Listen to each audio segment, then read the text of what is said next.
Australia. 15 people were killed, dozens were injured, with some still fighting for their lives when a father and son opened fire on Bondi Beach.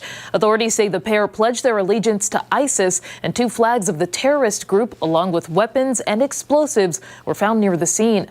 The father was killed by authorities. The son remains in critical condition. The 32-year-old son of Rob and Michelle Reiner could be charged today in the death of his parents.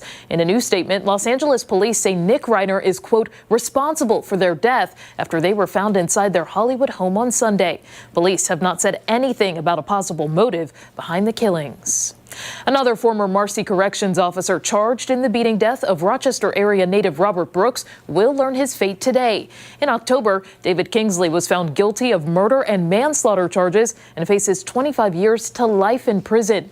Kingsley was one of 10 officers charged with the December 2024 beating. And that's what you need to know.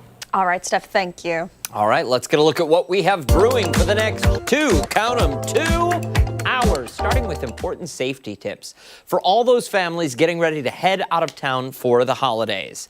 For today's Crime Stoppers, Irondequoit Police are joining us with some simple ways to help prevent your home from becoming a target. Yeah, then celebrating the Festival of Lights. Hanukkah is in full swing, and if you're looking for ways to celebrate, Temple Bethel has a full lineup.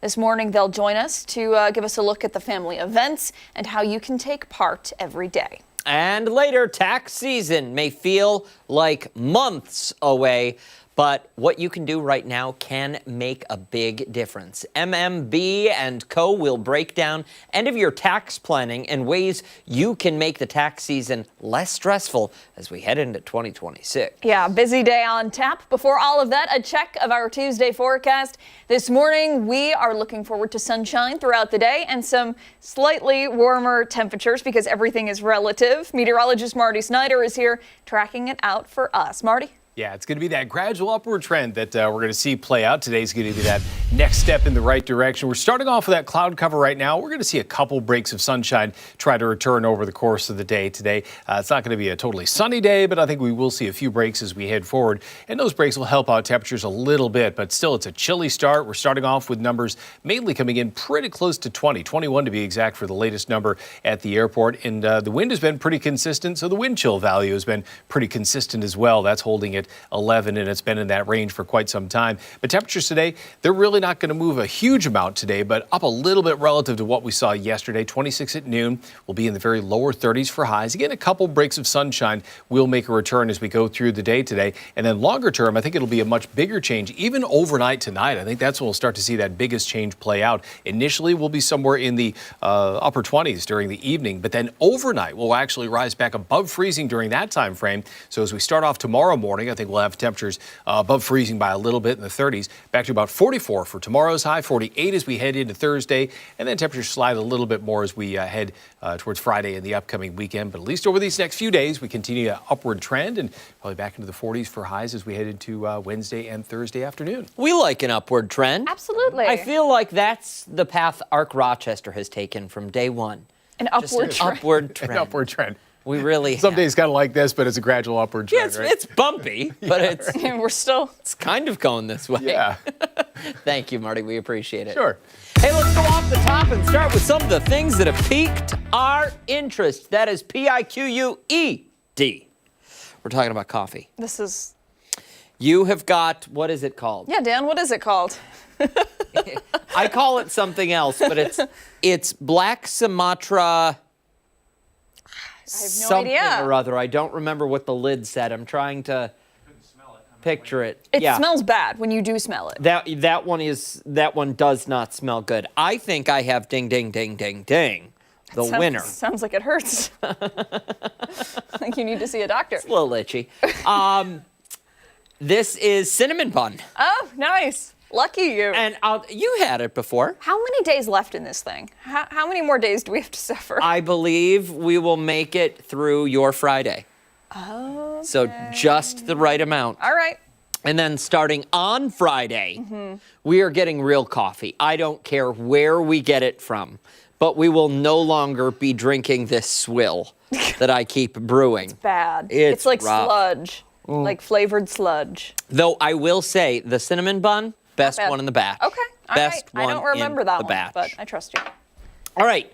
Things that have piqued our interest. I'm going to kick things off today with a phrase I honestly have not heard out loud in about 15 years. Target.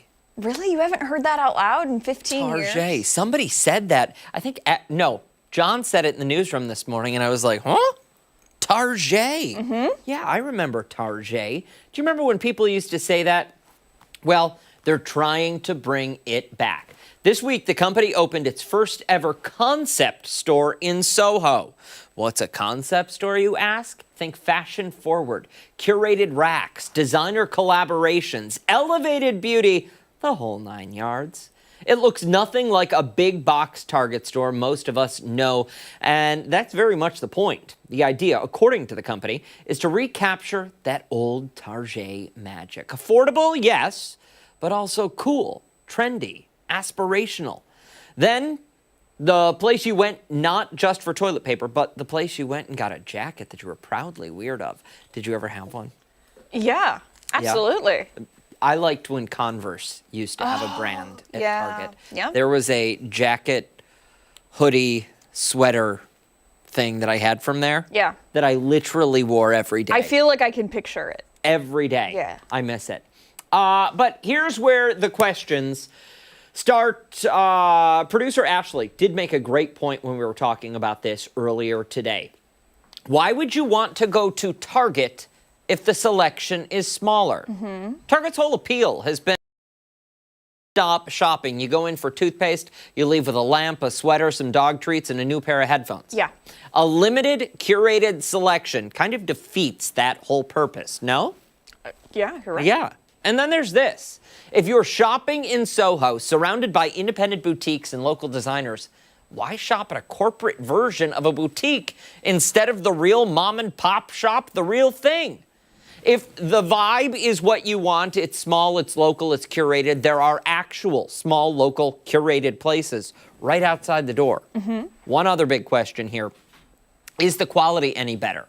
Better lighting, a nicer display don't automatically mean the materials used to make the stuff is better. Better construction, better longevity, we don't know. A prettier hanger doesn't magically upgrade the fabric to 100% silk. Correct. Or 50% cotton, 50% silk, 50% nylon. When things are 150%. There's also a practical concern. Is this where Target is headed? We're wondering this because people love Target for being predictable, for being that big store. You know what you're going to get. Well, you walk out with extra things all the time, but you know what you're going to get. You know what will be there. Shrinking that too much risks losing loyal shoppers who want that efficiency, who show up because they need to just get Oreos, and then they walk out with a new television. And then there's the geography. This works in Soho. Fashion forward, tourist heavy, trend driven. But does it work everywhere else? Even Target admits this exact store is not being rolled out everywhere. Either way, Target is saying, we remember who we used to be, Target. I feel like I need a beret when I say it. Okay. Yes, it feels very French. All right. Target. And we're trying to figure out how to be that again. So the question is whether shoppers want Target back or whether they just want socks, deodorant, and paper towels in one easy stop. You know what I want? What? Do you want to know my problem with this? Hit me. When was the last time you were in a Target? Honestly. Like, not run in, run out, but like you took the time to like walk around and, okay, I've got some time to kill, I'll walk around Target. A long time. Okay. So I went recently. Time to kill? Disgusting. Yes, disgusting. Every Target that I have been in since the COVID pandemic, and you know me, I'm not big on hot takes, but I'm gonna share now. Hit us. Nasty. The floors, disgusting. The dressing rooms, a disaster. The shelves, it's disgraceful. As somebody used to work retail, I worked retail. Stop talking. It is ridiculous how everybody is just fine with that level of mediocrity. Yeah. You walk in first thing in the morning, because you know I like to get there early, and it is still a disaster from the night before. If I worked at Target, I would say, hey, you know what? We probably should worry about the thousands of other stores we have out there right now that are garbage. And I'm not just talking about New York, because I've been to one in North Carolina. I've been to a couple in Nashville. Like, it's not just here, it's all around. And I've seen stuff on social media too about how they're dirty. So I think the focus needs to not be on creating these Target boutiques, but about mopping the floors. Yeah. That's what I think. Let's get the focus on anything except the fact that they're not going to be an advertiser. Thanks. I'm sorry, but you know what? If there's I one know. thing, I'm sorry. You know me. I don't really like to share my opinion. No, but it listen. makes me mad when I go and I try to spend $50 on the hoodie jacket and I go to cash it out and it's got stains all over it. I like that you did the pandemic comparison because yes, when was the last time I went into a Target and like putzed around, had time? I don't recall. But I remember pre-pandemic Target and I remember post-pandemic Target, and they are two very different things. And this is no shame to the people who work there. No. It falls on corporate. Absolutely. It really does. Absolutely. Like, 100%. Which is let's be a little better. why we're sitting here with our resumes in hand saying, Target, if you want your stores to do better, hire this duo. Yeah. We'll get it going. We'll get it going. See, now you got me all angry. Well, I don't know what your story is. Is it good for this? It's a nice story. It's a very okay. nice story. Well, but there's one thing that makes me angry. It's when dirty stuff stores. isn't clean. Oh, the worst. McLean says she would hate his house. I've been there. It's fine. All right, we'll move along to mine. I don't have kids, but I imagine that picking your child's name is a pretty tough decision, right? Do you go with something professional, something fun, something unique? And then what about the nicknames, Professional right? for a baby? Well, like you got to think about their future, right? Yeah. So, with the name Daniel, that's a very nice professional name, right? You could go with something short and sweet like Dan, something casual like Danny. Not unless you're related to me. You could get creative, go with Dano.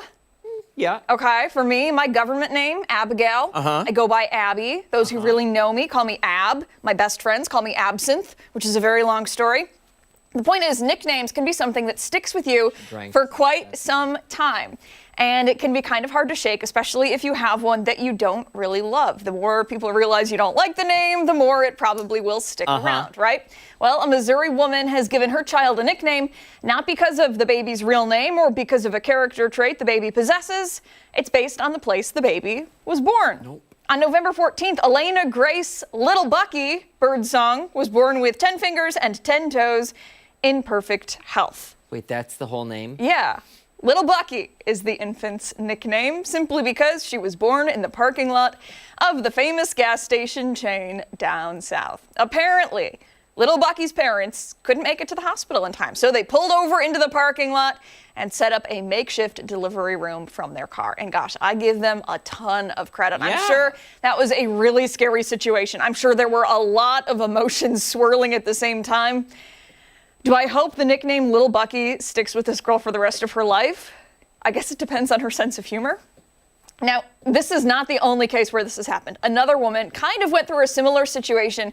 She and her husband raced to a medical center when she went into labor. They were turned away, though, because that hospital didn't have a maternity ward. So they took off down the road to find another hospital, and she ended up giving birth in the parking lot of a Carl's Jr. The woman says everybody involved begged her to name the baby Carl Jr., or at least give the baby that as a middle name. She says she was very conflicted, but ultimately decided to stick with the name that they picked, which was David. She and her husband had agreed upon that name. Even though she didn't name the baby after the burger chain, she said Carl's Jr. sent her and her family a gift basket. They also said the baby's first meal is on them. I don't really know much about the growth process of children, but it's probably going to be a little while before the baby can actually enjoy that cheeseburger. It is funny, though, when you think about it. People on social media have suggested Bucky's set up a scholarship with Elena Little Bucky, in the future.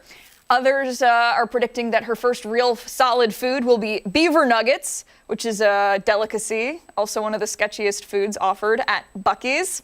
For the most part, though, everybody is very, very happy for the families, happy all the babies were born safely and are happy and healthy.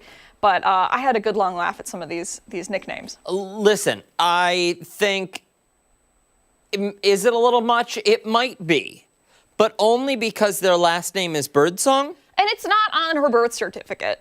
You know, It's not? No, it's just what they're calling her, though. Oh, then get out of town. Well, I'm sorry. Quit complaining. I thought the story was good. It is. Okay. It is. But I thought they legally named the baby. No, it's just her nickname. Oh. But like, Kid's you know. fine. But, okay.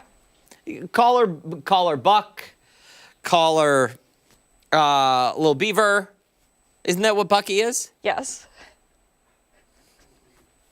We're gonna go we're gonna go away now.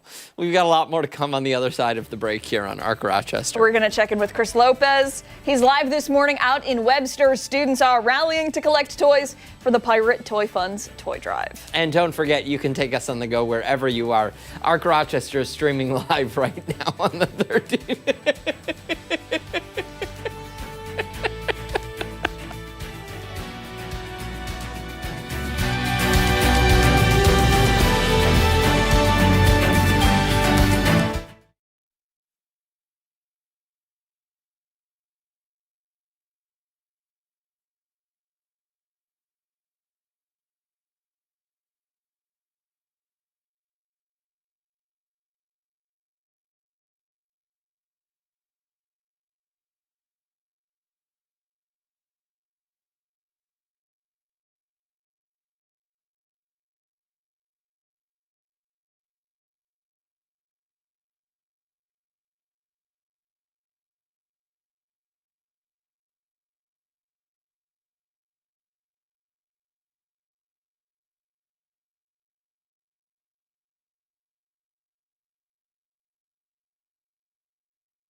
At Webster Schrader are spreading some serious holiday cheer this season. Yeah, absolutely. The school is hosting a friendly competition to see which class can give the most to local charities, including the Pirate Toy Fund. Chris Lopez is live this morning, getting a closer look at all the giving and all the holiday spirit in those halls. Chris, what's up? Yeah, Abby, and it's all a part of Warriors Giving, and these are some of the seniors and juniors. I believe they're bagging up all of the toys that they brought. Estimated, I was told, roughly about 400 toys is what they raised, which is pretty cool because when the Pirate Toy Fund started 30 years ago, that was the number that they had gotten. And for this year's Pirate Toy Fund Toy Drive, they got 30,000, a tick over 30,000. And students like them helped the Pirate Toy Fund so much get to that number. Now, a lot of these kids pretty shy. They did not want me to ask them any questions, but I want to go to someone and ask a question. Good sir, with your back to me in the white shirt. You've helped raise some toys for the Pirate Toy Fund. What's your name? Paulo. Paulo. Okay, I'm going to be talking to you again at about 8:40. Do you remember what toy you brought? I think I brought a Star Wars toy. And what did you learn from this? I just liked having the opportunity to help out other kids that are in need and giving them the same opportunities as everyone else. I love that answer. We're going to be hearing more from Paulo coming up at about 8:40. Now, these kids have been standing by all through these live shots throughout the morning, and we're going to talk to a few more right now. talking to Joey, Yarko, and Gabby. Now, you may be like, how come they don't have a jacket on? Well, I asked them to have a jacket on, and they said no to me. Typical high school kids out here freezing. Good morning, guys. Good morning. Good morning. How did you guys find out about the Pirate Toy Fund? We just had our advisors, and of course Sophia, the one who's running it. She told us all about it, and we're just here to help out with it. And what made you guys want to jump right on this and donate toys and help out, be here bright and early for these live shots? Yeah, so we're part of National Honor Society in Webster Schrader, and we kind of work with a lot of the community involvement and projects associated with helping out a lot of the community. So. And what did you guys learn from this? Donating all these toys to these kids? We know the holidays can be a very important time for people, and we just want to have the opportunity to give all the children just a magical holiday like they all deserve. How do you guys feel about your fellow classmates also donating toys? Look at this. I mean, they're bringing out lunks and bags of toys. It's just a great thing to see. I mean, like, we are officers of NHS, but all these kids are also a great part in our community, and it just helps to better our school and our community and everything like that. Do you guys hope this inspires some other kids to help out one day, either here at Webster Schrader or anywhere else? Yes, obviously, this is a great opportunity just to give back to our community, and it allows everyone to be a part of it and have action. Well, thank you guys so much. I'll let you guys get back in there, grab some hot cocoa, and get warm. I think Otto's around here. Yes! Otto! Good morning, sir. Fancy seeing you again. I haven't seen you in a very long time. How do you feel? You gotta love this. This is awesome. This is amazing. Again, this is young youth helping children in the area. This is amazing. What do you hope these kids take away from this, other than I donated a toy? I think they take that they care. They got heart, and they show that they want to give it to the community by doing this. So it's amazing what they're doing. I hope they carry it on to their adulthood and come back and run their own Pirate Toy Fund. Got some more toys coming out. I'm going to send it back to you guys in studio. We're going to be talking to more of the student body from NHS coming up at about 8:41. We'll check back in with you guys. Those lunks and lunks of toys. Lunks and lunks. Jeez. Good work, Chris. Making words up again. Don't go anywhere. When Arc Rochester returns this morning, it's weather trivia. We're gonna be fine. He's gonna be mad. Yeah, I don't care. We'll be right back.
Welcome back. Meteorologist Mark McLean joining us now. We're getting a look at the slight warm-up out there today and some sunshine, too. How about a warm-up? Ready? We'll take it. I'm still waiting for the apology. It's never going to happen, It's never Mark. going to happen. I hate to tell you. I said I was going to do the weather in reverse here, but... And by reverse, he was facing it. He's sulking. He doesn't. He can't take a taste of his own medicine. When you dish it back out to him, he can't take it. He gets very offended and defensive. Look, he's crying. Little Not tears yet. in his eyes. Not crying yet. There's still time for Says, that. I'm not gonna do the forecast. They make unless me you cry guys every day. Say you're sorry, and he turns his chair around like that. And just let him. Let's talk. Let him. Let's talk about trivia. The people love the trivia. Okay, we were talking about snow. And what is the snowiest location in the U.S., greatest 24-hour snowfall in the United States, and what town holds that record? You may remember selection A from yesterday. Sure Camden, do. New York. 50 inches, was it that? Marquette, Michigan, 55.1. Boulder, Colorado, 61.4. Or Silver Lake, Colorado, 75.8 inches. Is of there a snow. particular year that this record was set? Ooh, I would have to actually look that up. I might have put that in the bottom. answer? Yeah, Okay. in the bottom. Yeah. Okay. I think it may have been in the 1920s. Oh. So this one goes back a little ways. Now, New York State would have had the record had the official observer not measured the snowfall 6 times in a 24-hour period. You're only allowed to measure it 4 times for compaction, and So can you not just remove 2 of the numbers? I guess I don't know. I didn't submit for it. I don't know. I'm just asking. Greatest amount I've ever seen is about 2 feet in Rochester. Okay. And that was March of '93 blizzard. That was a brutal one. Brutal blizzard. But hey, you might want to talk about the cold air here in December. 11.1 degrees below normal. That's the 8th coldest. There's no squares on this No. that are above normal. It's brutal. Brutal. It's pretty bad. You want to know what's coming up out of this image here? We're going to go to weather school. Okay. All right. Okay? We can make the Earth pop out. Nice. There it goes. We're talking about the polar vortex, why it's so cold. Large area of cold aloft in the atmosphere typically spins above the pole, but sometimes the jet stream just weakens just enough to allow some of this cold air to spill south. And that's what's been happening in eastern Canada, the Central Plains, the Northeast. We've had this exceptionally cold start to December because that typical weather pattern has moved south. So kind of interesting, right, to see something like that. But these mornings right here are going to start to flip around for us. We've got 21 degrees now with the clouds, low ceiling height for the clouds, so kind of hard to mix that low moisture out. The southwest breeze at 9 miles per hour. And what we're going to see, that southwest breeze is going to pick up overnight tonight. And look at the temperatures take off. That frigid air starts to fade. 44 for Wednesday, 48 for Thursday. What happens if it hits 50 on Thursday? What does Dan Schrack do? Party in the parking lot. He breaks out the jorts. Yep. It's a Jorts Thursday? No, Sure. it would have to be a Jorts Friday. It's just Why? got to be 50 degrees. 50 degrees? Doesn't matter when. Okay.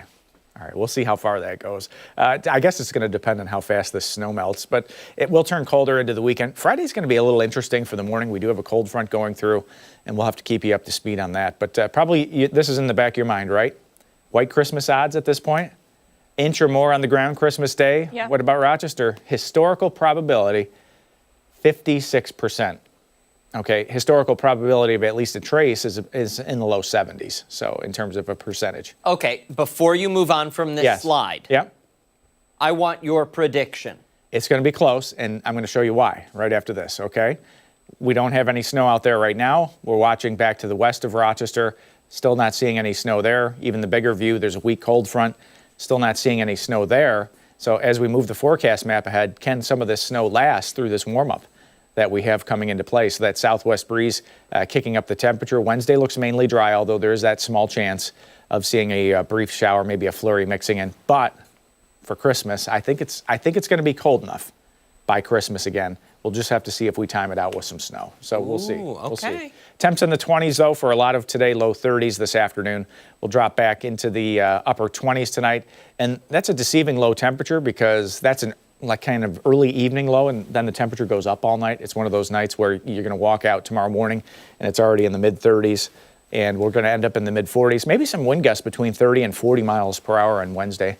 The cold starts to fade again on Thursday. There's the windy colder scenario for Friday. And not quite as cold into the weekend and early next week, although that is still typically, it is Thursday next week. It's going to be interesting. It's going to be interesting down the road. We're going to have a pretty good idea, I think, by Thursday, Friday of this week as to where that number kind of ends up. But, you know, timing out storm systems this far out is just not possible. Boy, okay. I mean, at least for the short term, tomorrow and Thursday. Yeah, little break. Yeah, right direction. That'll be nice. That'll be nice to see. So we have a saying in science: sensitive dependence on initial conditions. Sensitive dependence on initial conditions. Write that down. You're going to get quizzed next week. It's like quantum, right? You don't know. Did you like have a lot of friends when you were younger? No. I'm just wondering. Okay. I was left out of many social circles. Kind of makes sense. Oh no, it's hard to believe. Still waiting for the What was? apology. Say it again. Say it again. What was it? Sensitive dependence. Sensitive On dependence. initial conditions. On initial conditions. Stay there. I'm gonna You know stay what right- he needs? A dunce hat. Oh, Oh. poor Mark. Poor Mark, our little dunce. Hey, don't go anywhere. We've got a lot more to come right here on Arc Rochester. We apologize. Maybe. We Is love that you, okay? Mark. Maybe. Does that work? Thank you. Love you. We'll be right back.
.33 this Tuesday morning. Thanks so much for sticking with us here on Arc Rochester. We want to go behind this story this Tuesday as we learn new details on what may have been the motive behind that anti-Semitic massacre at a Hanukkah celebration in Australia. 15 people were killed, dozens were hurt, some still fighting for their lives. A father and son opened fire on Bondi Beach. Now, authorities say the pair pledged their allegiance to ISIS, and 2 flags of the terrorist group, along with weapons and explosives, were found near that scene. CNN's Will Ripley has more.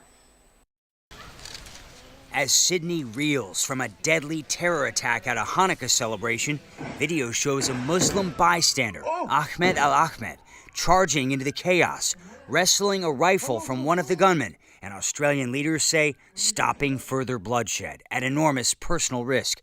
Shot multiple times, the father of 2 is recovering at St. George Hospital. For the first time, Ayman Labadi is sharing this video. He was on Bondi Beach when the attack began. And you could actually hear a lot of the gunshots at the back. I could tell that the gunshots were coming from the car park over there. With bullets flying, panic. So they were running up the stairs? That's correct. Okay. So all I witnessed was hundreds of people with their children, women, children, surfers, everything. For many, there was nowhere to run. Labadi says bodies and blood filled the sidewalks of Australia's most iconic beach He's Palestinian, grew up on the West Bank, and moved here to escape violence like this, he says. Most of the victims, Jews, including Rabbi Mendel Castell's brother-in-law. A horrific scene with so many, mass casualties, ambulances, police. The two men at the center of this horror, a father and son. Australian media identifying them as 50-year-old Sajid Akram, who died in a shootout with police, and his 24-year-old son, Naveed, who was wounded by police and is now in the hospital. The son's teacher posted this photo of them together, saying he studied the Quran and Arabic for 1 year. I condemn this act of violence without any hesitation. Police raided this house overnight and removed the other occupants. Neighbors say the father and son and their family moved in last year, and the neighborhood is mostly immigrants. The father arrived in Australia in 1998 on a student visa. His son was later born here. That was Will Ripley reporting. For more on that devastating attack and local reaction, we're joined now by Senior Rabbi Ben Goldstein from Temple Beth-El. Rabbi, thank you so much for coming in today. We really appreciate it. It's my pleasure to be here. Thanks. This is so horrific. You see the pictures, you see the videos, and you see stories like that, eyewitness accounts, and it truly is horrifying what we've seen there in Australia. Give us your initial reaction when you first found out. Well, when I first found out, it was Sunday morning, early in the morning, and I was just scrolling social media as we do, and saw the horrible images. A friend of mine was explaining that his brother-in-law was one of the victims. He's going to recover. He's a gentleman who's been in Israel and he's been a reporter in different places, and he's lucky that he's going to recover.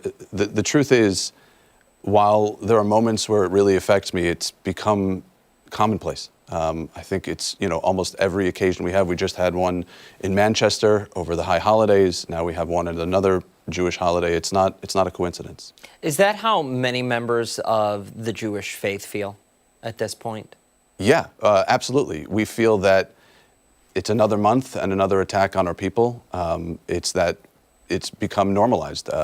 Anti-Jewish hatred is completely normalized. It's excused in all kinds of different ways, in a way that any other racism or hatred would be a disqualifier for being in any kind of the public sphere. It's not when you just hate Jews. We have heard from leaders in New York State who say that there will be extra security measures during Hanukkah, and there will be other steps taken to make sure that everybody feels safe while they're celebrating Hanukkah. Do you feel safe going and spending time with people during the holidays? No, I don't feel safe at all. I don't feel safe when our elected officials who pledge more security, which is fine, that's not the answer. That's putting a Band-Aid on it. When our governor endorses somebody who has come out and said, globalize the Intifada, the mayor of New York City has said globalize the Intifada is not a call for violence. Well, we've just seen what it looks like to globalize the Intifada. And when we have elected officials being okay with that kind of rhetoric, I can't imagine any other group that would have to put up with this. Do you think it comes down to politics? I think it comes down to politics used as a veil. I think Jews have been called every kind of name over the course of our existence. We've been called, communist or capitalist or imperialist, globalist, whatever it is. The ist is just an excuse to attack us. Zionist is just a new kind of slur that is not new for us. We've been called a lot of different things before. We'll be called a lot of different things, in the future. We're celebrating Hanukkah right now. You mentioned the holiday. It's a time that we celebrate when, as a minority group, we were able to advocate for ourselves, to defeat the people that wanted to destroy our way of life. In the Greek society, we were not allowed to be Jewish, and we revolted against that. And we try to do that when we try to exercise our democratic right to elect new officials who will be more sympathetic to us. Every other minority group that does that, they're lauded for being part of the process and things like that. But when Jews engage in the democratic process to elect better officials, we're seen as some globalist cabal who's controlling things. And so it's really difficult for us. The holidays are very special for everybody, but you think a lot about younger children. Mm-hmm. And you're a leader, Temple Beth-El. what's your message to young kids who are maybe feeling very conflicted right now, very anxious about the holidays? You know, they want to spend time with their families, they want to do things with their loved ones, but also they're likely seeing this on the news, on social media. They're hearing people talk about it, and they're probably feeling, you know, a lot of different feelings.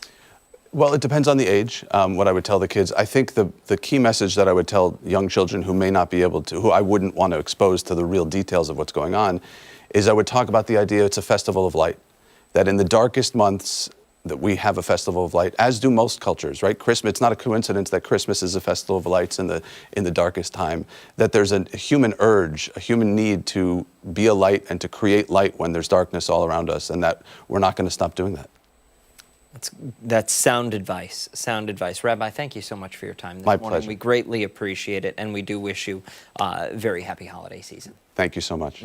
Time right now is 8:41. Much more to get to this morning coming up on ARC Rochester. Stick around, a lot more on the other side of the break.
Welcome back. The 2025 Pirate Toy Fund Toy Drive may have wrapped up, but the organization's mission to help kids continues all year long. It certainly does. And this morning, high school students from Webster Schrader are making a big donation of toys to keep that spirit alive. Chris Lopez is live with them this morning, helping fill that truck, I think.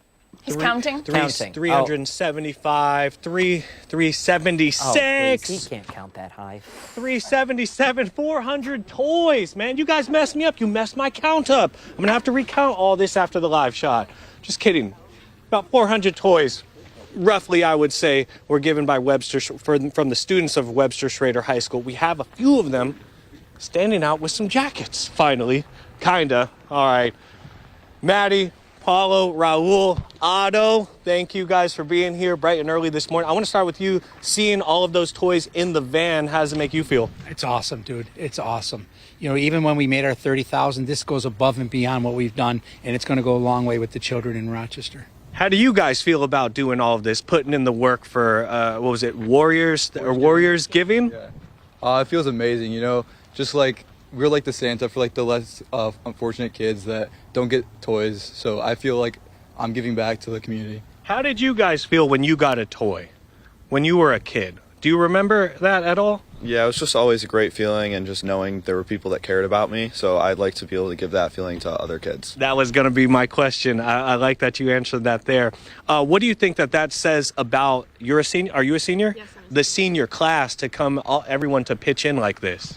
I think it shows how caring we all are and how much we want to give back to our community and just be better people by giving back. So. And what's next for you guys? You guys are all part of NHS, right? So you guys are going above and beyond, which I love. What is next for you guys after this? I hope to go to college. Actually, I found out my decision from Columbia today, so hoping for the best. Columbia? Yeah, hoping for the best. What are you going to study? Computer science and political science.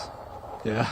Very smart and giving. I love that. What about you? I also hope to go to college. I'm still waiting on a certain decision for a specific school that I want to go to. And then You don't want to say it here? Oh, I want to go to UVM. Oh, okay. Yes. Okay. Yes. What's your major? Yeah, UVM. Stop listening. Yeah, don't listen, guys. I really want to major in psychology. And then what about you? I also want to go to college and waiting back. And then I like to go to college too. I really would. Someday. Otto's trying to get in his master's degree. For the school, though, do you guys hope that this carries on and you guys inspire the next class? Yes, absolutely. I hope it keeps going on for many more years to come. And then Otto, I'm guaranteeing you hoping it goes on for next year. They've been 3 years strong right now, and I hope they do another 30 years with the Pirate Toy Fund because it's amazing. Every year it grows and grows and grows, more toys and more toys. Well, thank you guys so much for being out here. I'll let you guys go back inside and get some hot cocoa and get warm. All the kids, Webster Schrader, been beautiful this morning. Juniors and seniors helping out. I'm going to send it back to you guys in studio. Pirate Toy Fund is a 365-day per year operation, and they're proving that. They certainly are. Mr. Lopez, where's your hot cocoa? I don't like hot cocoa. I only like cold cocoa. So He also had so much No. chocolate yesterday. Yeah, he's probably like sick. all set. I had 2.5 of those bars. Yeah, those Big Daddy bars. I bought some and then ate them. They were supposed to be stocking stuff. You ate your girlfriend's? He ate his girlfriend's. He ate his girlfriend's. Shut up. Wow. Shut up. She's at work right now, so she's not. I hope she's not watching, but yeah. Horrible. I'm gonna say it every time we're on television between now and Christmas. I'm gonna make this as difficult for you as possible. I can't hear anything. Mute his mic. When our Rochester returns, some tips on how to keep your home safe if you're getting ready to head out of town for the holidays. Crime Stoppers on the other side of the break.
8:50 this Tuesday. The holidays are here, which means for many it's time for gifts, celebrations, and vacations, Abigail.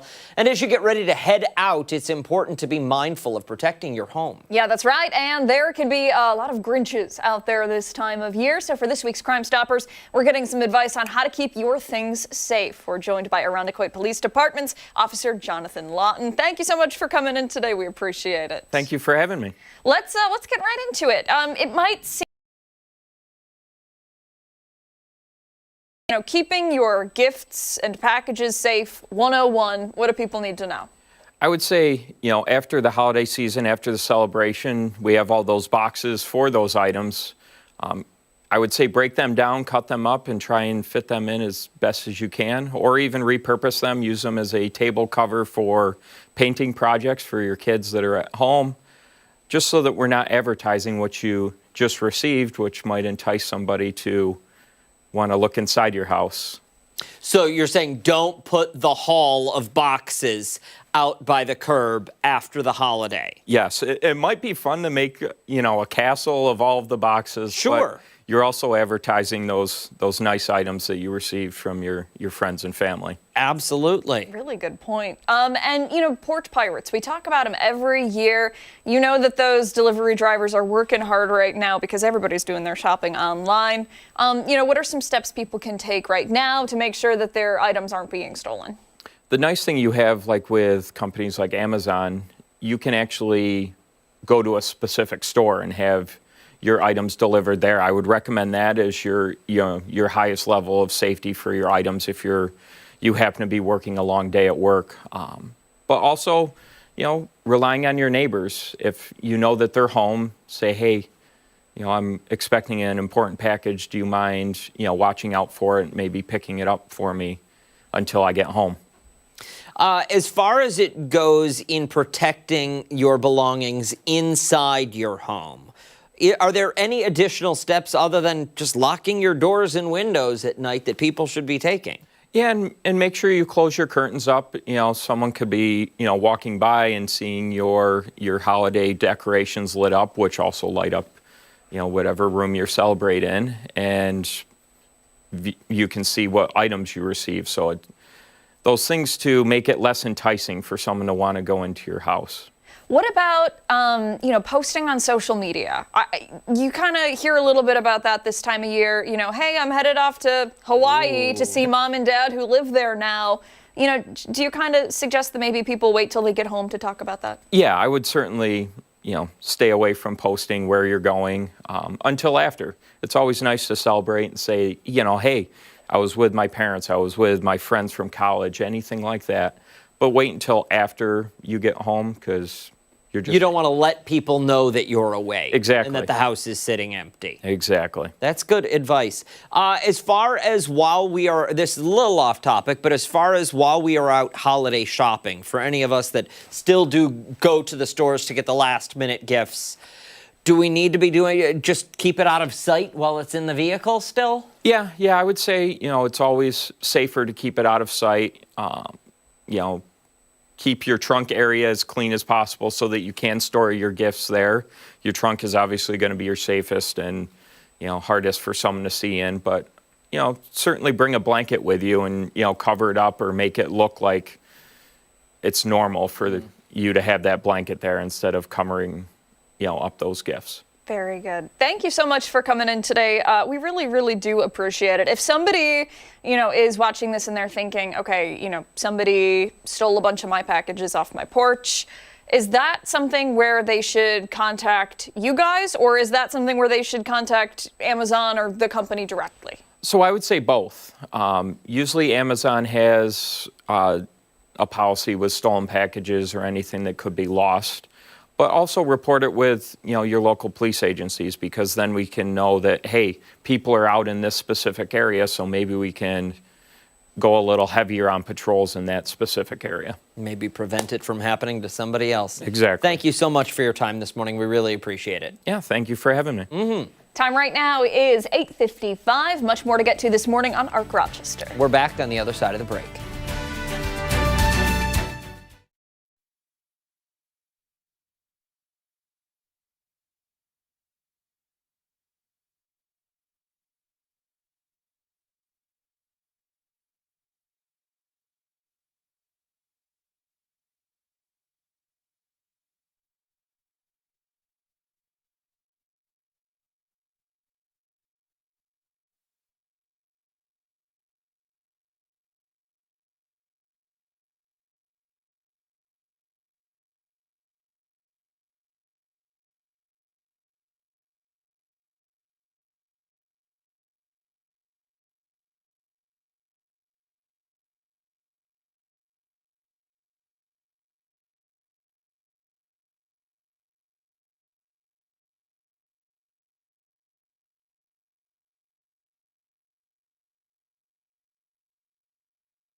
In today's Political Pulse, the military destroyed 3 boats in its latest drug trafficking takedown operation, how President Trump could escalate matters, and how a new executive order impacts the classification of fentanyl. Plus, why Trump is suing the BBC for $10 billion. That's all coming up in our 9 o'clock hour. Ark Rochester returns after this.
On this Tuesday morning, December 16th. Thank you for joining us on Ark Rochester. I'm Abby Fridman. I'm Dan Track. That is meteorologist Mark.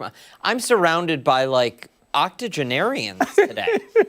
You're both complaining about. I didn't complain. Oh, if you hear that, my jaw, I heard it pop from over here. You want to hear my ankle click every time I rotate it? Listen to my ankle click. Hear it? What are we doing? Wait, hold on. Do that again. That's disgusting. That's disgusting. Every time. We don't need to hear it. 2, we don't need to know it. Talk to your doctor. I dropped my jaw because I was surprised, and then it clicked back out of place again because it's not supposed to do that. And then that's why that whole thing started. And you know, you're going to be in that same position one day, so I don't even want to hear it. I don't think I will. It would hurt if it was like a neck thing, though. That would. That would be painful. She does that too. Sitting next to her at the desk. You hear, I can't focus. I can't work like this. Oh, geez.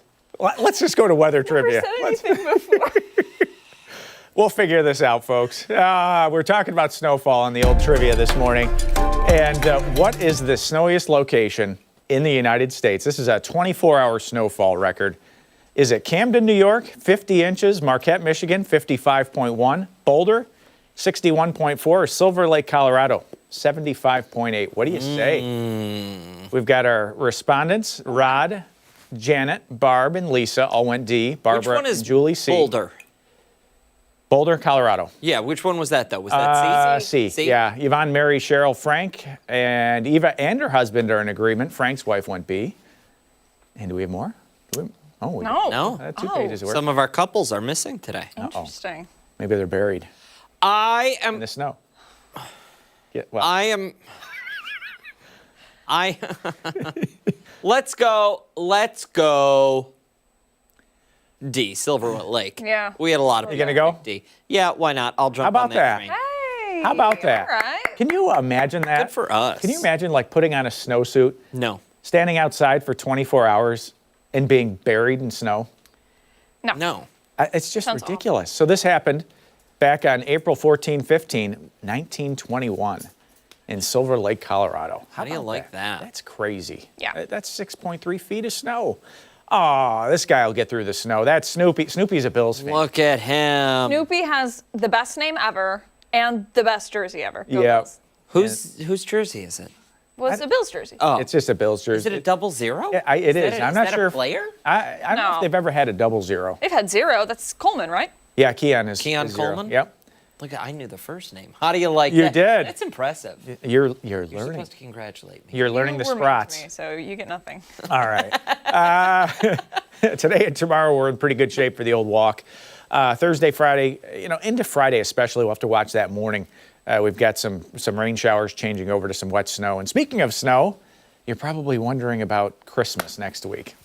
Now, it's going to be about timing. Since 1975, we've had 27 years with snow on the ground and 23 years without snow on the ground. Now, the average is 56% historically, pretty in line with the average, I would say. Okay. Since 75. But at least recently, it has trended towards green, although last year it was a white Christmas. So the odds are it's a 50-50 split. It's pretty, for 1 inch of snow on the ground, but this is just any amount of snow. Okay. So this is 0.1 and up. So, historically, it's a snowy place. It's just usually snowier after Christmas. And winter's cold is easing. So this is next week. And the chill is still up in New England, but the warm air is building. So we'll have to watch that for the middle of next week. It looks like a lot of spots are going to have above normal temperatures, but it is a below average morning, 22, southwest at 10. And it's been frigid for this month. Check out this, 11.1 degrees, colder than normal for December. And the satellite radar does show a little weather system back to the northwest. That's a cold front, and that's going to give us some clouds. And it looks like even a small chance for a sprinkle tomorrow. I don't see this as a huge deal, but that flies on by, and then the cold front starts to move in as we head towards Friday. So that will have an impact on the forecast towards the end of the week. But the hour-by-hour forecast, it's a deceiving night on the way, because it's one of these nights where it gets a little breezy out of the southwest. The air temperature actually goes up through the overnight. So we'll be in the upper 20s initially with temps on the increase, that southwest breeze. And then on the extended forecast, you can see that cold fading late week. By the weekend, we'll be back in the 30s there. It's kind of seasonable into early next week. And I think the trend is towards Christmas Eve and Christmas Day, we'll start to see those temperatures ramp back up. We'll see how this plays When you say out. ramp back up, do you mean Through the 30s. Well, Okay. we'll have to see if some of the snow sticks around into the weekend. Could we have some on the ground for Christmas Day? We'll see. That could be nice. Well, here we are. 5 days, 1 hour, 13 minutes, and 14 seconds away from the shortest start day of winter. Of the year. 8 hours and 59 minutes of possible visible day length. But our day length is extending currently on the back half of the day. On the evening for the Yes. sunset, but for the morning, that sunrise will still get later until January 4th, and it's going to get up to like 7:43 in the morning. I think it's at 7:37 right now, 7:43. I always love when it starts to get bright early. Yes. Because that really means that like the worst Mhm. part of all this is Yeah. over. And not That motivational hit usually doesn't happen for me until early April.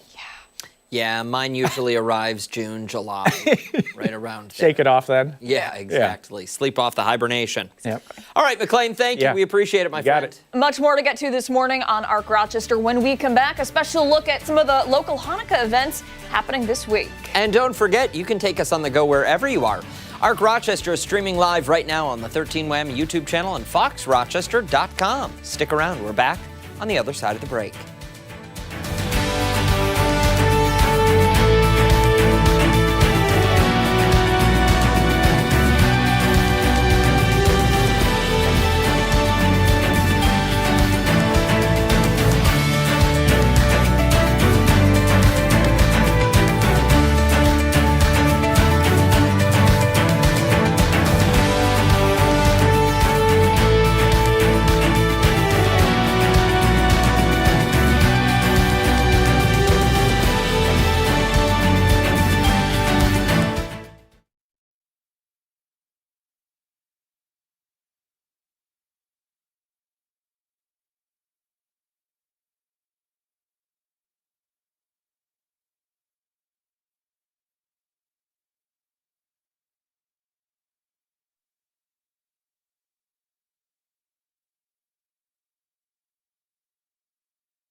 9:09 this morning. Hanukkah celebrations have begun, and the Jewish community is celebrating its Festival of Lights for 8 nights. All around our area, there are tons of ways to celebrate, and this morning we're talking to Senior Rabbi Ben Goldstein to learn more about how Temple Bethel is celebrating the holiday with the community. Thank you so much for being here. We appreciate it. It's my pleasure. It's my pleasure. Yeah, we've got a lot going on at the synagogue. We've got a big party tomorrow night. We're really excited.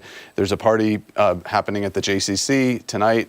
It's just a really great time to celebrate with each other. Lot of celebration. I want to start, if we can, down here with the menorah, because when someone thinks of a menorah, this isn't what a typical traditional menorah might look like, correct? Yes, yeah. Traditionally, you would see the 4 on each side with 1 in the middle, which is called the helper candle. So actually, a little trivia question, it was in the mini, if you do those New York Times things. On the last night of Hanukkah, it won't be 8 candles, it'll be 9, because you have 1 for each night, and then you have this helper candle that's a lot of times right in the middle. Got it. Okay, that's interesting. So why is this one different then? Is it just the design of it? Sure. Okay. Yeah, I think it's just the design. That's good. That's good. Okay, so you have the 2 here. You have 1 here, and you're going to be lighting another one tonight, yes? Yeah, we're going to be lighting one at the synagogue. We're going to be lighting one at the JCC, anywhere we can. Part of the celebration is to publicize the miracle. A lot of people think the miracle is just the candles, but it's also the miracle of the Maccabees overcoming the Greeks, and we celebrate that. One last trivia / question about the menorah. Does the helper candle stay lit every night? We have to, so it goes down and it'll burn out every night, but every night we relight it and then it lights. So I don't light it like this. I don't take this one. I just drop them all on the floor. You don't use this. You use this to light the different ones. You don't use the matches. Got it. Okay. There you go. All right, good very to know. good. And yeah, I was just going to ask about that. I mean, we can smell them. They smell great. You were hungry, so we heard you guys were asking about food earlier. And that was so nice of you guys, really. Yeah, that's my executive director, Debbie Zager. She brought them from our local kosher bakery, Malik's, and they're delicious. So please, if you want one. Well, what are they here? They're regular donuts? Yeah, so some of them, you can see some of them have jelly inside, some have custard, some have cream. And they're surrounded by, dreidels and stuff like that. It's very festive. It's a tradition because of the oil of the miracle of the lamp. It's traditional to have oily, greasy food. So potato latkes, if they're really accurate and really authentic, they're going to be greasy.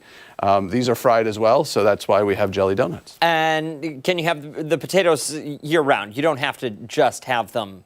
Correct. Yes. Okay. Trader Joe's has them all year round. Other places the big debate is between whether you're an applesauce on your latkes or sour cream, if you like it sweet or savory. What is the correct answer, Rabbi? Well, for me, it's sour cream. I'm savory over sweet. Okay. All right. I respect it. Yeah. For the events, tell us a little bit about what they will look like. There'll be games for the kids. We're going to be eating a lot of fried and unhealthy food. I think brisket is one of the foods we're going to be having. So it's not for the faint at heart or the people who are trying to keep their weight down. We're going to be having, latkes and candle lighting and dreidel and all those kinds of games. Yeah. And this is open to every member of the Jewish faith? Yeah, they just have to register. TBE Rock is our website, and we just have to have the numbers, for security reasons and things like that, so we know how many to cook for also. Sure. And you're cooking like there on scene, yes? Yes, it is being cooked on scene. I am not doing the cooking. All right. I respect it. It is being cooked. Maybe next year. This is your first year on the job. It is. Yeah. I saw you guys talking about the weather earlier. It's my first winter in a decade. So thanks for having me. Wow. Well, you're coming to us from Los Angeles, right? But you're from the area. I am. Yeah, Very I grew up good. here. Yeah. I'm sure everybody is happy to have you back in town. It's great to be here. What's it like having family back? Oh, it's amazing. It's amazing to have family back. And the truth is, the reason I'm here is because this place raised me. And the Jewish community and the Rochester community. I went to public high school, and I just want to give back to this community. I want to be a part of what I think is a special place. That's incredible. Absolutely. Mm-hmm. Thank you so much for coming in today. We appreciate it. Happy Hanukkah. And for somebody who's interested, when and where can they stop by to celebrate? So go to tberock.org or call the office. Just look up Temple Bethel, call the office, and we'll be there tonight and tomorrow. Rabbi, thank you so much again. My pleasure. Appreciate it. Thank you. Time right now is 9:14. When Ark Rochester returns this morning, we still have a lot to get to. Steph will be here. She's breaking down some of our top political stories. Political Pulse coming your way next.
It's time for a political pulse check here on ARC Rochester. The military is continuing its work against suspected drug boats, destroying 3 in the Pacific on Monday.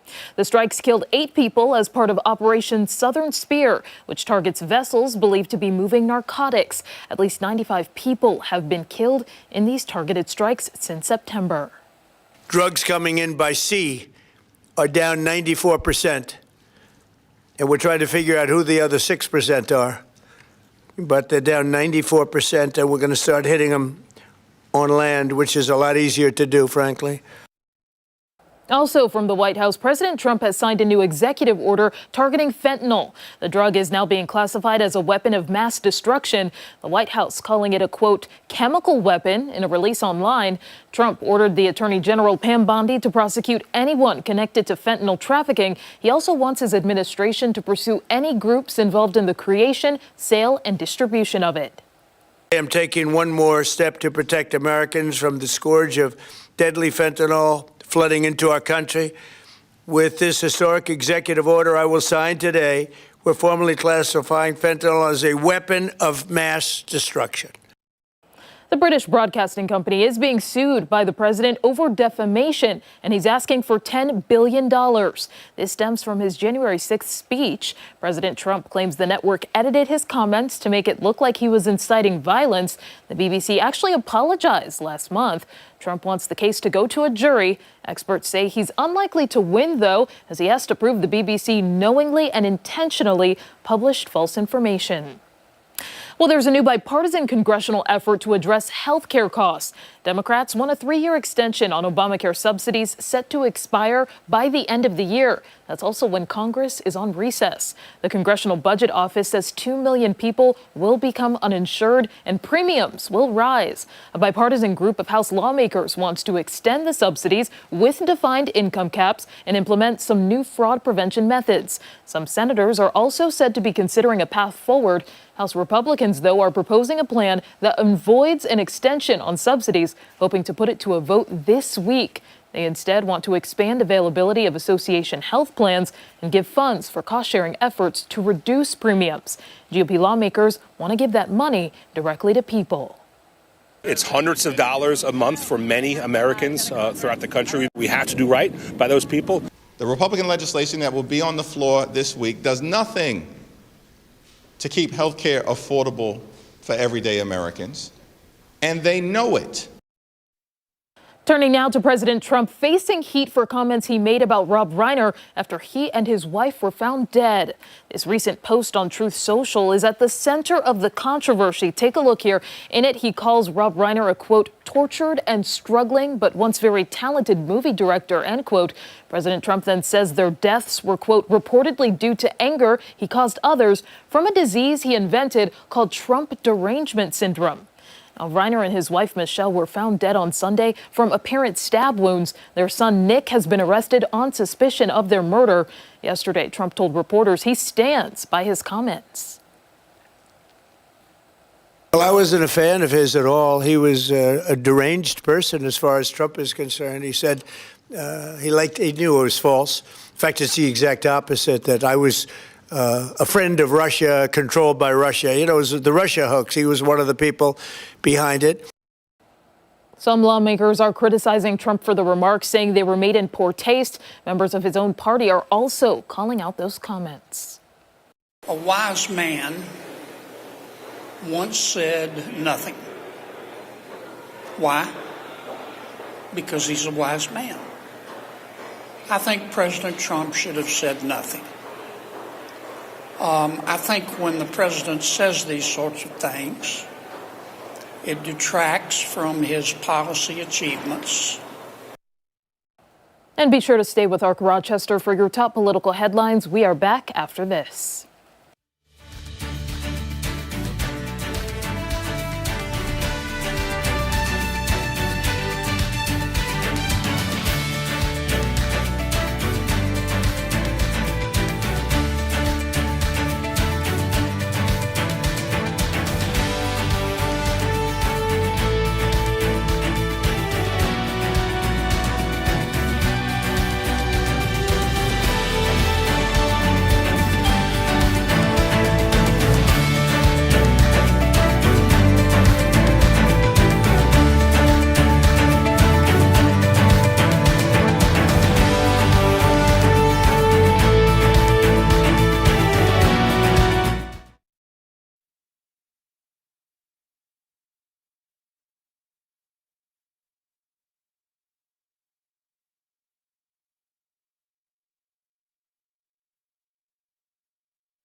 Good Tuesday morning. Tensions are high here on our Rochester. Whoa. Pump the brakes here. Where's the holiday music that goes with this background? Ashley. Is there a Oh, she's over there. Oh. Sorry. That, like, She's not back there. like, That's why there's no holiday dreamy music. Chris, can you make holiday music happen? Open. Director do Chris it. can't. It wasn't loaded. Silent. He's singing Jingle Bells in our ear. You're supposed to be Great. doing that over the PA, though. It's all right. All right. All right, we're going to have a little holiday fun this morning. Yeah, we're going to be playing a round of Holiday Jeopardy, specifically here, holiday movie trivia. How do we feel? So we've got Team Steph and Team Steph and Mark. And Okay, ground rules. Mark. Ground rules. Die Hard is a Christmas movie. Drawing the line. Okay. Okay? Okay. Yeah. So is Die Are Hard those 2. the only rules? I'm in after that. Okay. Okay. Sold. Listen, I'm fine with those rules. So Ashley, how is this? So we have categories, is that right? Oh, this is cool. It's Categories? like legit Jeopardy. Okay, all right, can we pull it up? Wow. Ashley, do you need a mic? Okay. Okay. He's making us read the question. All right, who wants to go first? We're going to go first. We're going to go great. holiday movie, This is a team effort. 400. Okay. 100. Big. It's reaching for the stars. In National Lampoon's Christmas Vacation, they live next door to the Griswold family. They certainly do. It's Julia Louis-Dreyfus. You have to say who. Oh. Who is? Todd and Margot. I knew he'd get it. Yeah. I didn't know their last name, though. I didn't know the I last didn't name. know the last name either. Why is the carpet all wet, Todd? I don't know, Margot. I just watched it this weekend. We just watched it last weekend. I love it. Yeah. I love it. Yep. All right, we get to go? I mean, we got it right, so we should be going again. go again? Yeah, team that gets it right. Okay, goes. all right. Well, now I want to pick holiday music for 500. They sang Happy Christmas. Who is John Lennon and Yoko Ono? Can we jump in, or do they get the first shot at these? I feel like They get the the first way shot? Jeopardy goes Okay. is whoever buzzes whoever first. buzzes it in first, right? We don't have buzzers out here, though. Okay. Well, bam! I can I'll do. I can just give you a smack. You got to make a ding noise. You got to make a ding noise. Okay. Okay. Okay. You So we guys got go. that. You guys go. So we're Yep. gonna go holiday characters 5. Oh, I see. It's got a Bing score. Crosby's character in White Christmas. Ooh. Oh goodness, Vermont. It must be beautiful this time of year. All Yeah. that snow. Snow. It won't I be can't. long before we're all there with snow. Is Snow. I can't remember the name. I can't. Yeah, I don't remember. No idea. Captain Wallace. Bob Wallace. That's right. Does that mean you lose 500? Yes. Yeah. No? No. No, you don't lose. Oh yes, you do. You do. Okay. And then now you guys. Now we go? Okay. All right, let's, you pick. Go ahead. Let's do holiday food 300. Okay. I don't know, orders this food once he. Oh my gosh. He orders like pizza. What from that place, though? Does it have to be that specific? I don't think that's specific. Okay. Not I that- think it is pizza, though, right? He has like ice. Yeah, Okay. Good. you got it. Awesome. All right. So you're on a roll. You get to pick. Oh my gosh. You keep this train rolling. Let's do holiday characters 200. Okay. The Christmas Story by Dr. Seuss. He's a creature that lives at the top of the mountain. Oh my God, the Grinch. Yes. Oh, yeah. Yeah. See, like all the text there just threw me off. Like, A lot of Reading is hard. Yeah. Right? reading's hard. Words. I'm at the 7th grade level. Do you want to choose one? I'll pick one. 400 for holiday movie lines. All right. I never thought it was such a bad little tree. It's not bad at all, Charlie really. Brown. Oh yeah, I was Yeah. gonna say that. Oh, no. Linus, Is it right? Linus? Linus? Yeah. I Yeah. haven't watched that one yet this season. It is a tradition. Yeah. We do Wonderful Life on Christmas Eve. That's a. Let's stick around with holiday movie lines. Yeah, sure. We'll do 300. God bless us, everyone. Come on. No, I know it. And God. Oh, Can we okay. Well, steal? ding, ding, It's that little ding. kid, the little kid that says, "And It's a God Christmas bless us, Carol." everyone." Oh, Yeah, time. We need Yeah, but- specific rules because Yeah. But wait, no. That was in Scrooge. Remember the little kid in Scrooge that couldn't talk? Bill Murray movie. Did you watch Scrooge? yeah, but that's based off of a Christmas. Yeah. It was. Yeah, That's where yeah. it came from. Yeah. Oh, so we can chime in? First person to dig. Oh, First okay. person. Well then, Okay. okay. All right, well, I mean, just we're lock gonna in. get ready to win. Who's timing the show, by the way? We're gonna go holiday characters 300. We could kill a half hour. Ding, ding, ding. Well, nobody gets that You would have got it So- anyway. You would have got it. You got it. Okay, so Okay. 400 is what we want. Oh, who is the conductor? Yes. The train conductor. Should we? I feel like we should be reading these out loud, maybe. Yeah, but if you read it out loud, they can be chiming in while you're reading it out loud. Okay. All right, that's fair. So we're going holiday not how you food play Jeopardy. 500. Oh, I got my it. Ding, ding, ding. You've got maple syrup. You have sugar. Candy canes, candy corns, and wait, hold on. I have no idea. Stop looking. Candy cane, candy corn. Syrup, and there's Is that one the more. Will Ferrell movie? Yeah. Hold on. It's been so long. Chocolate syrup? It's been so long since I. You said Oh, did I chocolate say syrup? sugar? Okay. Yeah. You got 3 out of the 4? Got it. What do you No, got? we got That was it. it? We got it? Candy, candy canes, got 'em. candy. Yeah, Yep, okay. syrup. Got it. Okay. Jeez. Can we have those points, please? Yeah, I already gave them to you. Oh, okay. We'll take 400 holiday food. The fruit cake. Ding, ding. Boom. Whoa. Plum Plum pudding. We'll take those points as well. And then we'll move over to holiday music for 4. Uh-oh. Who is Adam Oh. Sandler? Ding, ding. We'll take those points. And we'll take 500 for holiday movies. Hold on, pause. You got. Oh, who is Max. Ding, ding. We'll take the points and Stop, keep on Mark. moving. Guys, come on. Yeah, you guys are What? pathetic. We're not. I'm confused. You just shout out the answer. Okay, I'm like. We're taking 500 of whatever that category on the far right is, lower right-hand corner. What is It's a Wonderful Life? Tinkerbell. Boom. Tinkerbell. Good Lord. Zuzu. Just saw that the other 300 holiday music. You better not shout. Pout. Shout. Pout. Better not cry. We got Better it. not pout. That's us. Oh. Steph's got the points. Nice job, Steph. Nice job. Yeah. Now you get to pick. Oh, okay.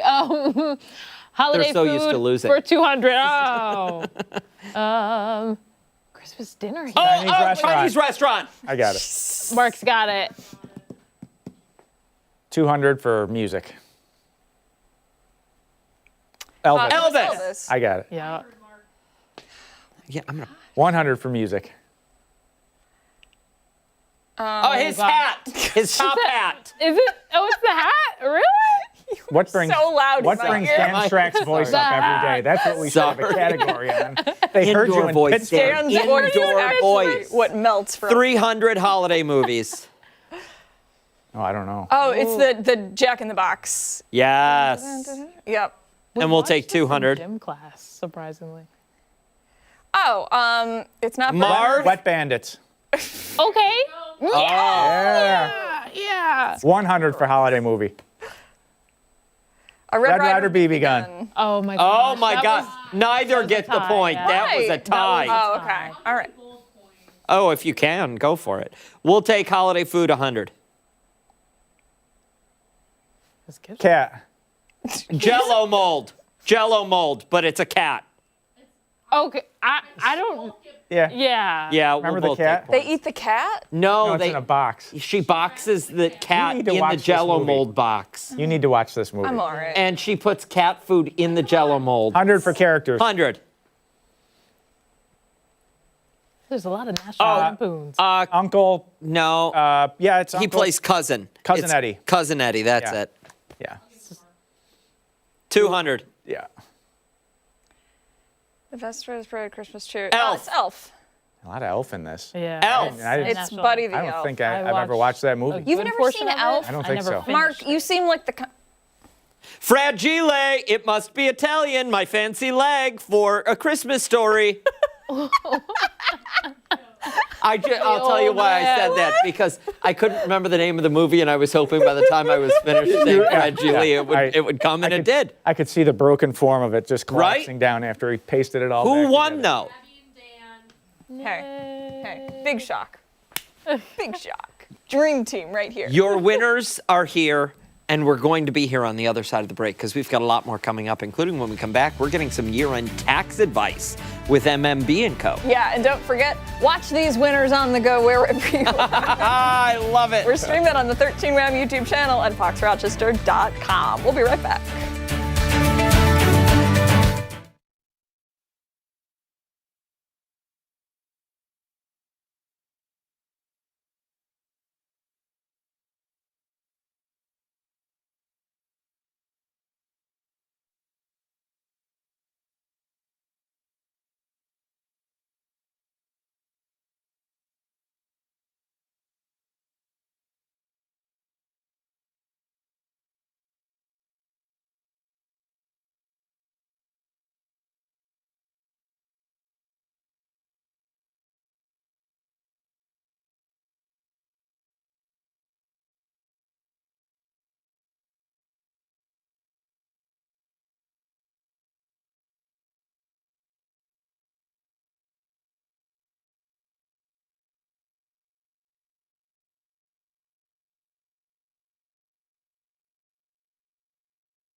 Welcome back. We're a little more than 2 weeks out from the new year, which means it is time to start thinking about those end-of-year tax plans before the busy tax season begins. It certainly is. For the next few months, we're going to be getting some tips and insight into what to expect as you start to file. Today, we're joined by partner at MMB & Co., Christina Stamatis. Thank you so much for coming in. We appreciate it. Thanks for having me. I'm happy to be here. Absolutely. So here we are mid-December. Are there things I should be getting in order to make sure when my W-2s are all in the mailbox that I am ready to go? Yes, absolutely. Well, so what we want to do is always the same. We want to accelerate our deductions and defer our income. So that's always the same old, but it's a different way to do that with every new piece of legislation. So right now, you want to focus on getting those deductions in before the end of the year, maxing out your 401k, maxing out your HSA, making any charitable contributions, and of course, putting together your documentation. I know a lot of people who have a primary job and then they might have a second job on the side. Maybe they have their own small business and, maybe they're doing freelance work where somebody's Venmoing them like $200 every 2 weeks or something like that. What do those people need to do when they have like 3 W-2s floating around and, some money in some Venmo or PayPal account somewhere? So organization is key. I mean, really, if they're not doing enough in their side hustle to say have a QuickBooks account, then at least maintain a spreadsheet. I would say definitely have a separate bank account so you're tracking all of those income and all of those items of income and deductions throughout the year so that the time year end comes, it's all summarized and ready to go. Say I don't start tracking and I didn't think this business was turning into a business, but it has turned into a business and I've made some money. And here we are, right before taxes are due. What do I do in that situation? Well, you're going to have to spend some time and sit down and compile your records and receipts. You certainly don't want to wait until we get into the crunch of tax season because it's become so compressed. I mean, some people don't even get their last brokerage statement till almost mid-March. And then you're scrambling with your tax accountant in 4 to 6 weeks to try to put all this together. So, sit down, go through your bank accounts, go through your credit cards, and summarize it all in a nice spreadsheet to hand over to your tax advisor. Don't go in there with a big box of receipts. They're going to say, get out of here. Yeah, that. Fair enough. Yeah, understandable for sure.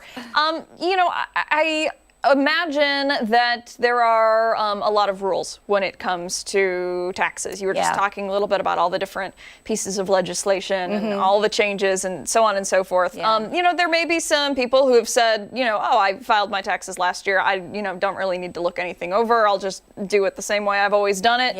Is there anything glaring that they really should be aware of come this year? Well, I mean, the key thing is with the new legislation, there's a lot of incentives and credits that can be taken advantage of. And unless you're on top of those things, you might miss out on them. The increased state and local tax deduction. There's a new charitable deduction for people that don't itemize. And people may not know that. So you might not be able to take advantage of those things. So I would always stay on top of things. There's a lot of good publications out there, where you can read, even just watching the news, right? Absolutely. I'm wondering, are there any new write-offs that we can expect to see when we're filling out our paperwork? I know that the new vehicle, if it's manufactured and the final touches are buffed finally in the U.S., that there's a credit for that? Well, the vehicle credits, a lot of the energy credits have gone away. They're going to be expiring at the end of this year. I think what you're referring to is the auto loan interest deduction. Yes, which we typically haven't been able to deduct the interest on our auto loans. So now we are able to do that as long as final assembly occurs in the United States of the vehicle. And if somebody's interested in maybe getting somebody professional to help them out with that, how do they go about it? Do they just, go to the website or pick up the phone and call you guys? Is there like an interview process? How does that look? So our website, mmmbaccounting.com, you can send an email and it goes to our central person who onboards clients. They kind of ask the potential client some questions and see who would be the best fit in the firm. But, a lot of new clients come from coworkers and referrals and, who do you use? And they come that way too. But our website does have a wealth of resources as well.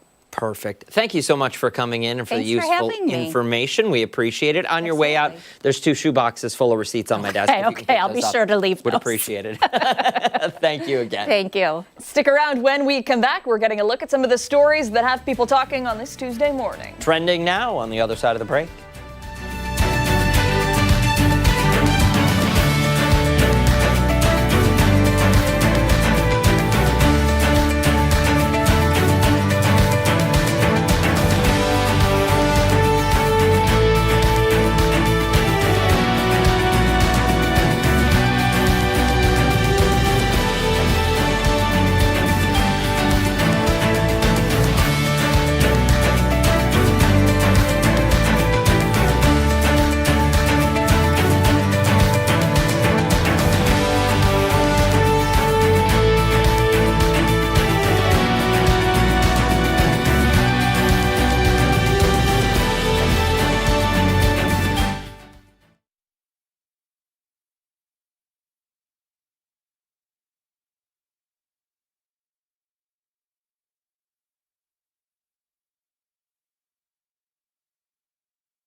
Hey, it's that time to see what is trending, starting now with groundbreaking new tech that shortens temper tantrums. Ooh, listen up, buddy. Pay attention.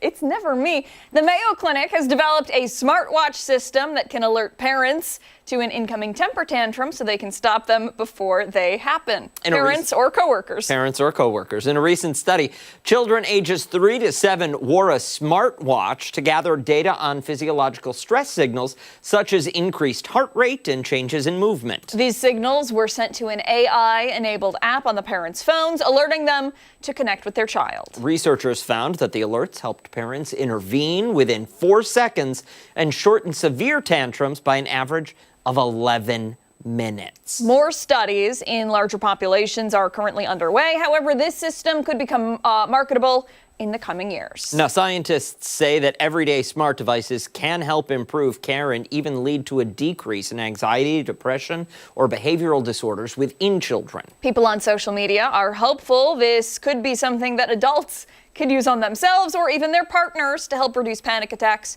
or arguments. I feel like we should get one for McLean. We could give it to Mrs. McLean.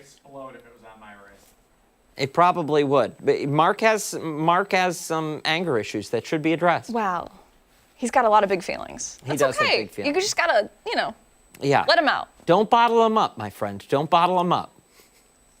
We'll move along to an unexpected end-of-the-year wrap-up. Uber launched a new year-in-review feature called Uber. I don't like that. The recap compiles users' activities across both Uber and Uber Eats, highlighting data like how many miles you traveled, how often you ordered takeout, and if you rank in the top 1% of a specific restaurant's customers. The feature also assigns users one of 14 Uber personality profiles, including do-gooder for Uber Electric loyalists, Rise and Shiner for early morning riders, and Delivery Darling for customers who live for deliveries of all kinds. The announcement of the new feature comes just days after Saturday Night Live aired a satirical skit about Uber Eats Wrapped.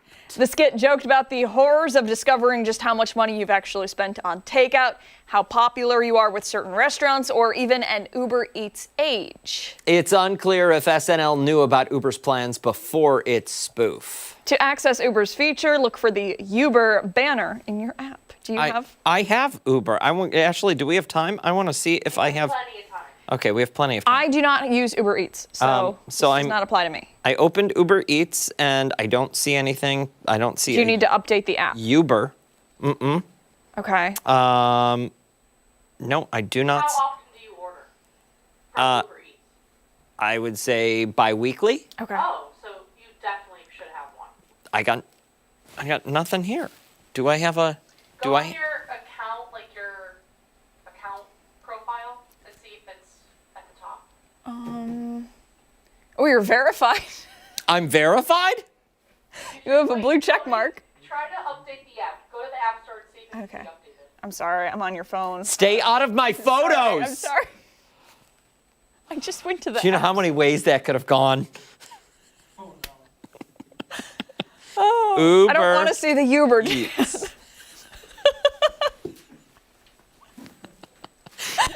That's why that's an awful title, isn't it? It's a so Uber? bad.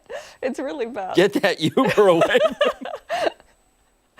Okay, so I just did. Okay. It doesn't have an update, and I still don't have that section. Okay. I am, however, verified.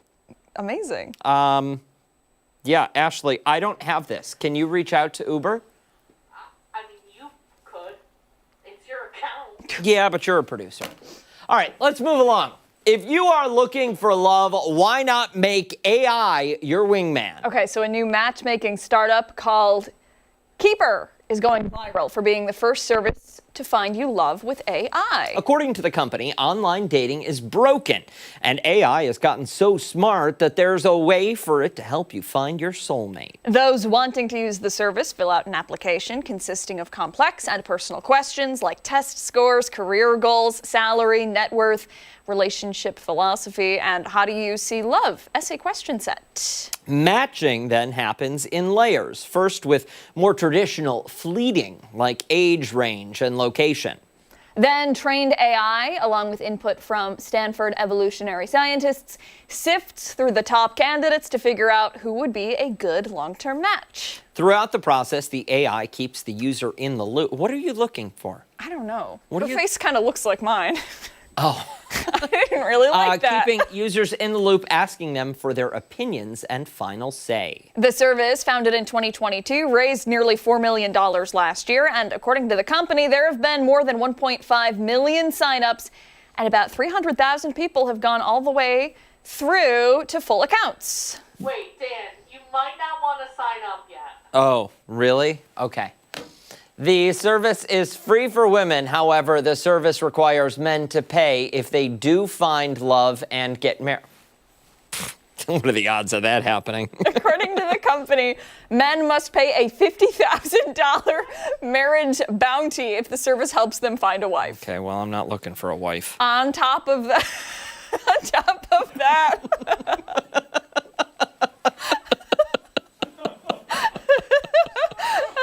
What is it called? Keeper dating? On top of that, men pay per date. And those with date fees counting toward the total goal. The logic is that the service only wins if you do. The more serious you are, the more you're willing to pay for the allegedly higher odds. Well, we're going to find out the results by the end of week. Hey, don't go anywhere. When Ark Rochester returns, it's our final thoughts this morning. We'll be right back.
Whatever you got to do, say it.